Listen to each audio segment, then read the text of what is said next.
Live from the National News Studio, Sri Lanka.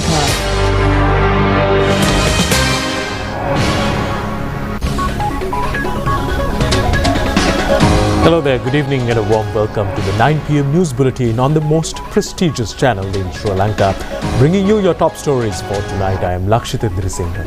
And I'm Keza Farooq. Let's take a look at your headlines for tonight.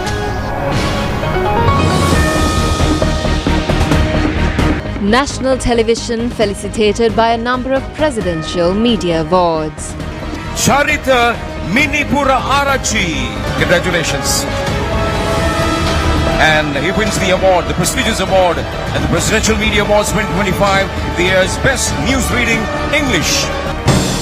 1,000 million rupees to purchase agri-products. A certified price for potatoes and big onions from the next season. Blasts in India and Pakistan. Indictments to Ramit son of Kehelia Ramukwella.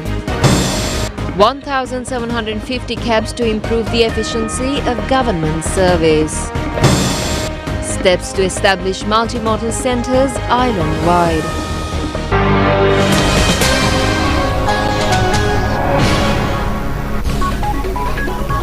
Now on to those and other stories in detail. We start off with the top story for tonight. Indian Prime Minister Narendra Modi says the death toll from the explosion near the Red Fort in New Delhi has risen to 13. Now, a comprehensive investigation into the blast has begun, and it has been revealed that the incident is suspected to be a terrorist attack. Meanwhile, Sri Lankan President Anurkumar Dissanayake has expressed condolences over the incident, stating that Sri Lanka stands in solidarity with the people of India at this moment. Expressing condolence to the families and relatives of the victims, Prime Minister Narendra Modi has stated that strict legal action will be taken against all those responsible for the attack. Indian police say at the time the bomb exploded inside the car yesterday evening, 3 people were inside the vehicle. It is also reported that the car has been parked for several hours near the Red Fort before the explosion. Several other vehicles have been destroyed due to the fire that erupted following the blast. Security in the capital Delhi has been tightened. Indian media reported that 2 individuals have been taken into custody in connection with the incident. Indian Home Minister Amit Shah has stated that all aspects of the explosion are being investigated. He told the media that it is still not possible to arrive at any conclusions. President Anurkumar Dissanayake says he was deeply saddened upon hearing the incident in New Delhi. Posting on his X account, he said, "Sri Lanka stands with the people of India at this difficult moment." Expressing his condolences to the families and the relatives of those who died, the president also wished a speedy recovery to those injured. Following the blast in Delhi, a deadly suicide bombing has struck Pakistan's capital Islamabad, killing at least 12 people and injuring dozens more near the city's judicial complex. Now, the blast occurred outside a district court where security is normally tight and comes amid a sharp rise in militant activity across the country. Interior Minister Mohsin Naqvi says the bomber had attempted to enter the courthouse but failed, waiting nearly 15 minutes before detonating the device beside a police vehicle. Footage shows scenes from a charred car to debris scattered across the parking area and emergency crews battling flames as police sealed off the complex. Witnesses describe the scene of chaos with lawyers and civilians running for cover. One lawyer told the media that he heard a loud bang and saw bodies lying at the gate as several cars burned. A security source told CNN the blast is being investigated as a suicide attack, with early intelligence indicating possible involvement of militants linked to the Afghan Taliban and India. No group has claimed responsibility so far. Pakistan's President Asif Ali Zardarin strongly condemned what he called a suicide blast, while Defence Minister Khawaja Asif warned the country is in a state of war, saying that the attack could serve as a wake-up call amid rising cross-border militant activity. Suicide bombings have become rare in Islamabad, with last major incident recorded 3 years ago. But today's blast comes as Pakistan faced a huge surge in militant violence since the Afghan Taliban takeover in 2021, and just a day after militants attacked a credit college in the northwest. The 2025 Presidential Media Awards function was held at the Nelumpokno Theatre in Colombo on a grand scale. Now, the national television was able to win a number of awards, including the news presentation in the television sector.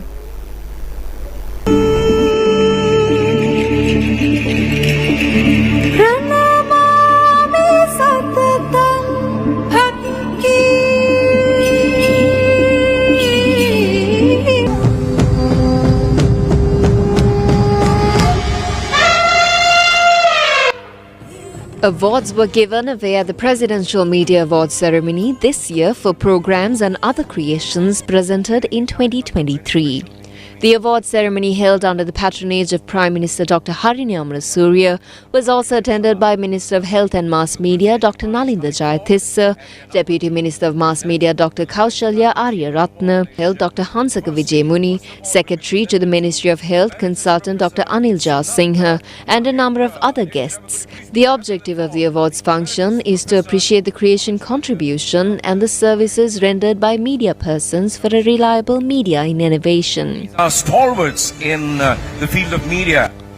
Presentation of 5 special lifetime awards for the quantitative services rendered for media was conducted initially at the 2025 Presidential Media Awards ceremony. Emeritus Professor Sunanda Mahendra, Shan Vikramasinghe, Siri Rana Singha, Abdul Hamid and Lalita Siribadana of Sri Lanka Rupavahini Corporation for her contribution in children's programs were awarded. She brought to life iconic children's program known as Muthuhara Amma. Later, awards of excellence were given away to print media, radio, television, internet, media research and school media units and associations. Charita Minipurarachi of the National Television won the Award of Excellence in the presentation of television English news of the year. Charita Minipurarachi. Come on, people, wake up. Put your hands together louder for Charita Minipurarachi. And he wins the award, the prestigious award at the Presidential Media Awards 2025, the year's Best News Reading English. Congratulations, Charita Minipurarachi. Congratulations. All right, moving on. Prashasta Praurti Idirpat Kirima Single Madhya Sandhavu Didahas Visipahe Janadipati Madhya Sammanen Mewara Pidum Lavanne Jatika Rupavahini Praurti Idirpat Kirima Venuen Chaminda Gunaratna Saha R.M. Shiromi. Chaminda Gunaratna and Shiromi Ratnaik of the National Television were felicitated with the 2025 Presidential Award for Excellence in the presentation of television news. Come on, people. Put your hands together louder. So we have joint winners for the Presidential Media Awards 2025. Congratulations to Chaminda Gunaratna and R.M. Shiromi Dhammika. Congratulations. Shiromi is here. Put your hands together for Shiromi Dhammika as well. So it's a joint award and the year's Best News Reading Sinhala. Congratulations. Right. Television, here's Best News Reading, here's Best Educational Program, Common English Tamil Sinhala. The Award of Excellence of the Year in the Television Education Program was won by Jatika Pasala, Science, and the program Arthika Nemi Sumata Pima, Rubber, Senior Producer Nilufa Mohoti won the award. And that's the final award in television. Rupavahini Madhya Avakashe Avasan Sammane Emanam me sammanat samaga e samman pradhani ape avasan karnawa. The television documentary program of excellence of the year has gone to Pole to Pearl. Program telecast via ChannelEye. The award was received by Chandana Senaviratna.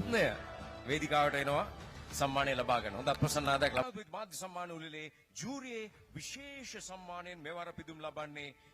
A special jury award for the television documentary program of excellence was also given away during the 2025 Presidential Media Awards function.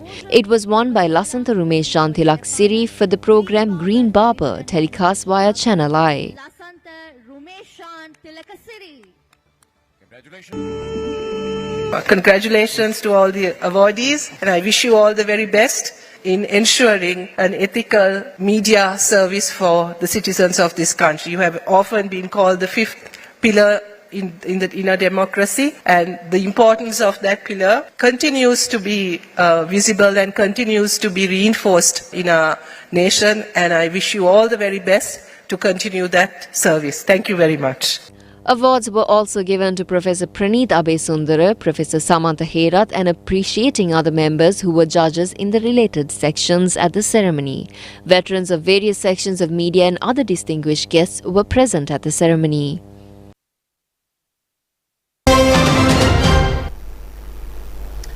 We'd once again like to take this opportunity to congratulate and extend our heartiest congratulations to our colleague Charita Minipurarachi for his outstanding achievement and for yet again proving as to why we are the most prestigious channel in Sri Lanka. And just like that, we would also like to extend our congratulations to every other award winner from the Sri Lanka Rupavahini Corporation.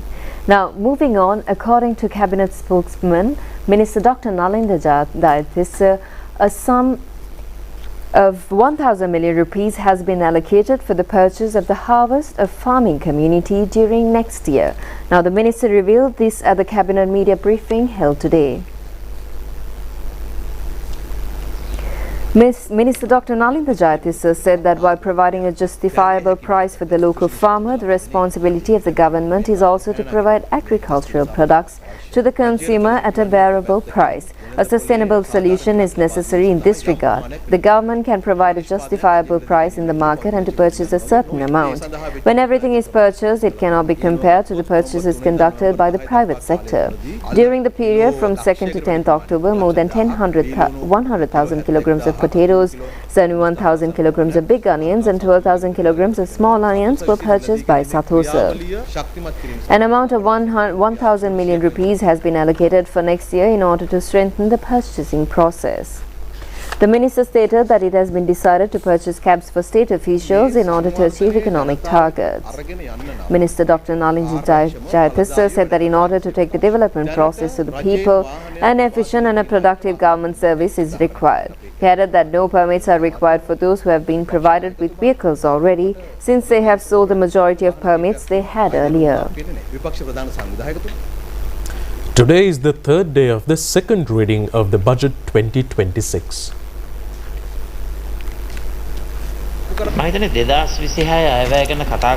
Several ministers and parliamentarians expressed their views during the debate. Opposition leader Sajith Premadasa said that before discussing the 2026 budget, it was necessary to examine how the 2025 budget had been implemented. He pointed out that although 500 million rupees had been allocated for the modernization of school education, only 20% of it had been used so far. He added that 500 million rupees had also been allocated for the development of young entrepreneurs in the agricultural and industrial sectors, but the progress there was only 45%. Minister Dr. Upali Pannalagi asked where the opposition leader had found those figures and said that according to the official budget record submitted for 2025, as of September 30th, more than 70% of the allocations of the ministry had already been spent. සමහර අමාත්‍යාංශ 170වත් ඉක්මවා වියදම් කරලා තියෙනවා. දැන් මම කියන්නම් මේගොල්ල කරපු හැටි. 2016 මූලධන වියදම් විදියට මේගොල්ල ඇස්තමේන්තු කරා බිලියන 594ක්. වියදම් කරේ කීයද? 298යි. 150.2යි. දැන් මේ 2025 අපි මාර්තු 21 අයවැය සම්මත වුණේ අලුත් අවුරුදු තිබුණා. පළාත් පාලන ඡන්ද තිබුණා මැයි 6 වෙනිදා. එහෙම තියෙද්දිත් සැප්තැම්බර් 30 වෙනකොට අපි බිලියන 455ක් වැය කරලා තියෙනවා. ඒ අනුව පේනවා ගරු නියෝජ්‍ය කතානායක Parliamentarian Namal Rajapaksa said that he agreed with the President's proposals on digitalization presented through the budget because they were the same suggestions that had been made during their own government. He added that it did not matter who implemented them as long as they were managed properly to ensure that digitalization in Sri Lanka became a reality. Parliamentarian Lakmali Hemachandra said that although many had criticized the concept of a digitalization, no one had so far implemented a proper digitalization program. She said that the government had clearly demonstrated in this budget its commitment to digital economy by allocating 25 billion rupees for state investment in digital infrastructure. Meanwhile, many proposals covering all the sectors have been included in the second national budget of the new government. Several positive proposals were presented to protect the rights of the disabled community, about 1.6 million scattered throughout the island. 19,000 million rupees have already been allocated to provide subsidy of 10,000 rupees each to about 140,000 persons with disabilities under the Asvasana program. It has been proposed to allocate 1,000 million rupees to provide accessibility and sanitation facilities to public places for disabled people. It has been officially announced that 3% of the government service has been allocated to disabled community. However, it is not being implemented properly. Therefore, efforts will be made to recruit 3% of them in all future public service recruitments. In addition, a sum of 50 million rupees has been allocated for the education activities of the disabled students. Meanwhile, according to university lecturers and professors, paying a special attention to loan sustainability through the budget this year is a positive outlook regarding the economy of the country.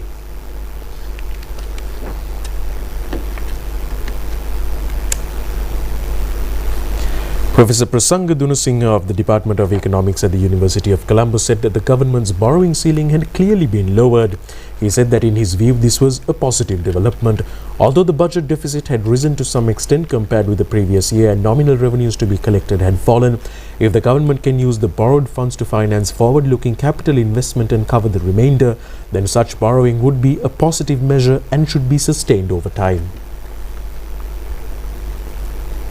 Maestro singer of Sri Lanka, Lata Walpola's 91st birthday falls today.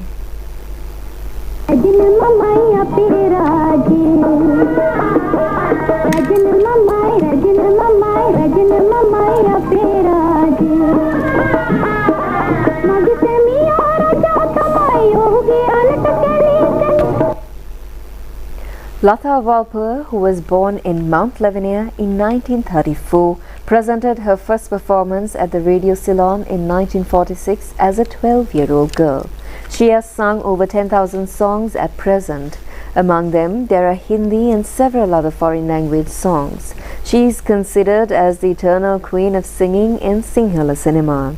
She entered the film background singing in 1953, performing in the film titled Eda Re since then. She has contributed her voice for over 600 films during the past 8 decades. On her 91st birthday, Lata Walpola expressed her views for the news in national television. Coming up is more news. Stay tuned.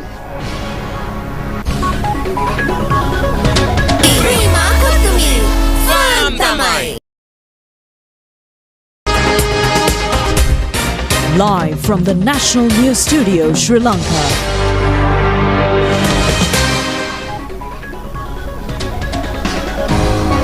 In more local news, Ramit Rambukwella, the son of former Minister Kahile Rambukwella, has been served indictments before the Colombo High Court. The relevant case was taken up before the Colombo High Court Judge Mohammad Mihal today. After the submissions, the High Court ordered the release of the defendant on a cash bail of 50,000 rupees and 2 surety bails of 1 million rupees each. The judge also directed that Ramit Rambukwella's fingerprints be recorded and a report submitted to the court. The case has been filed by the Bribery Commission under the charge of his failure to reveal how he earned money and assets under the Anti-Corruption Act. The Colombo High Court today ordered that the further hearing of a case filed by the Bribery Commission on former Minister Kahile Rambukwella and another 2 defendants on corruption charges to be called on the 9th of December. The former minister has been charged of causing a loss to the government by paying his private mobile phone bill a sum of 240,000 rupees from the funds of State Printing Corporation during his tenure as the Minister of Mass Media. Police media spokesman ASP FU Wotler says that the raids against narcotics under the Nation United National Mission successfully being conducted by the police and tri-forces with the support of local information services. He made these remarks at a media briefing held in Colombo. Police media spokesperson ASP FU Wotler said that a special island-wide operation had been launched in October 2025 and within about 1.5 weeks, they had been able to seize 108 kilograms of heroin, 268 kilograms of ice narcotics, 388 kilograms of cannabis, 4 kilograms of kush and 25 kilograms of hashish. In addition, around 400 individuals have been taken into police custody under the influence of drugs.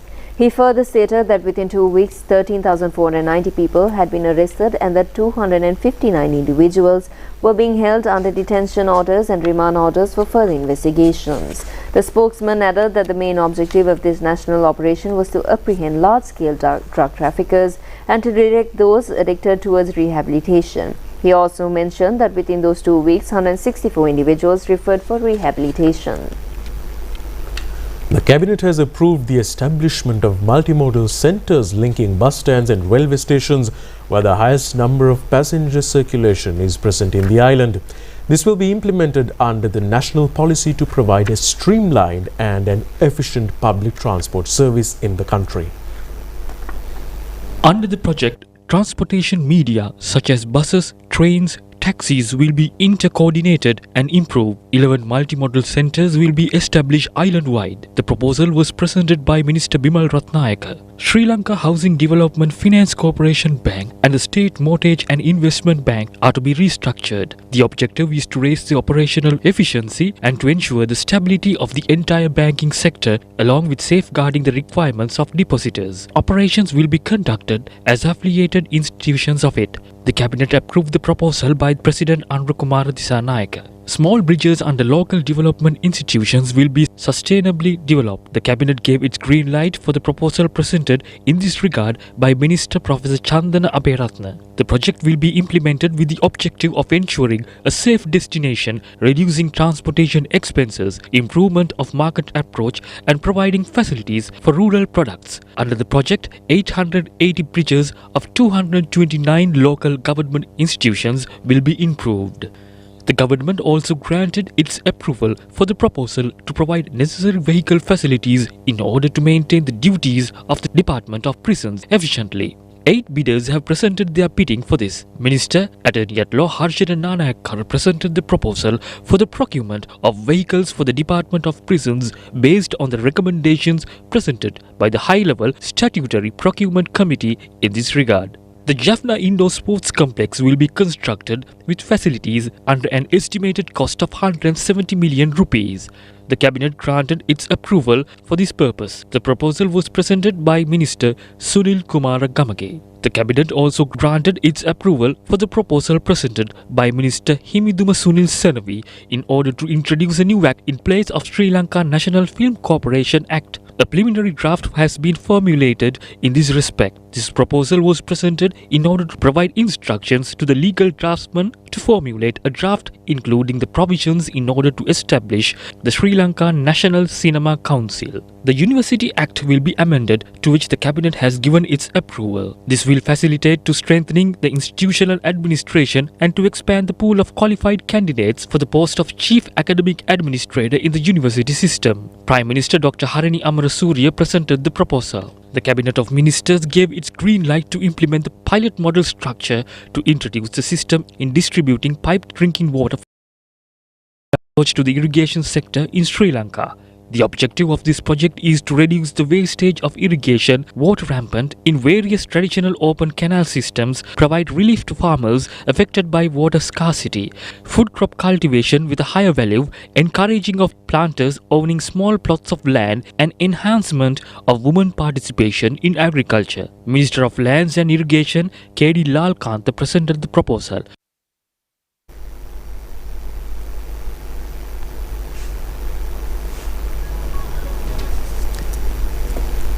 That's it on local news. Stay tuned for foreign news coming your way after this break. And in foreign news, Kilauea volcano is lighting up Hawaii's big island once again with another powerful eruption that sent lava soaring sky high.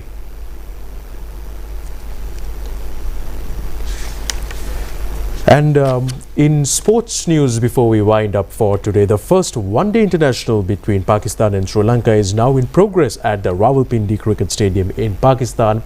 Chasing a target of 300 runs, Sri Lanka were 120 runs for the loss of 3 wickets in 21 overs when the latest scores came in. After winning the toss, Sri Lanka decided to bowl first. Accordingly, Pakistan scored 299 runs for the loss of 5 wickets in their allotted 50 overs. Salman Ali Agha was the top scorer of the innings with a fine knock of 105 runs not out. Hussain Talat contributed with a fine 62 runs, while Mohammad Nawaz, Fakhar Zaman and Babar Azam contributed with 36, 32 and 29 runs respectively. In bowling, Wanidhu Hasaranga captured 3 wickets for 54 runs in 10 overs, while Asita Fernando and Mahesh Deekshana shared a wicket each in their respective 10 overs. What an innings! And that's all the stories for tonight. Do join us tomorrow for more of the very latest. Until then, good night. Good night.